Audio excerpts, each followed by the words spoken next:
Numbers 9. The Lord spoke to Moses in the desert of Sinai in the first month of the second year after they came out of Egypt. He said, "Have the Israelites celebrate the Passover at the appointed time. Celebrate it at the appointed time at twilight on the 14th day of this month, in accordance with all its rules and regulations." So Moses told the Israelites to celebrate the Passover, and they did so in the desert of Sinai at twilight on the 14th day of the first month. The Israelites did everything just as the Lord commanded Moses.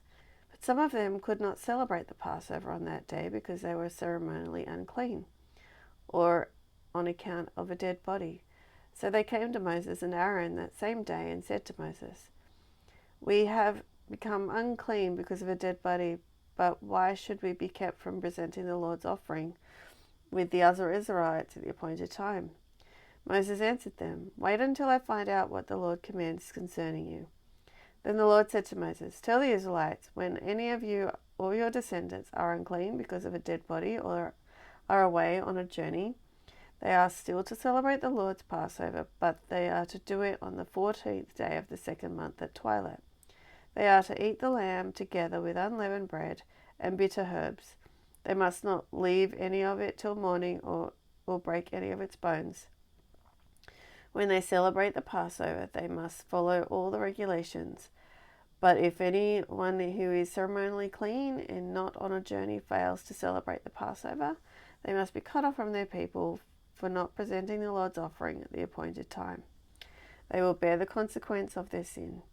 A foreigner residing among you is also to celebrate the Lord's Passover in accordance with its rules and regulations.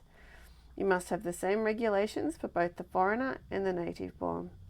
On the day of the tabernacle, the tent of the covenant law was set up. The cloud covered it. From evening till morning, the cloud above the tabernacle looked like fire. That is how it continued to be. The cloud covered it at night, and it looked like fire. Whenever the cloud lifted from above the tent, the Israelites set out. Wherever the cloud settled, the Israelites encamped. At the Lord's command, the Israelites set out, and at its command they encamped. As long as the cloud stayed over the tabernacle, they remained in camp. When the cloud remained over the tabernacle a long time, the Israelites obeyed the Lord's order and did not set out. Sometimes the cloud was over the tabernacle only a few days. At the Lord's command they would encamp, and then at his command they would set out. Sometimes the cloud stayed only from evening till morning, and when it lifted in the morning, they set out. Whether by day or by night, whenever the cloud lifted, they set out.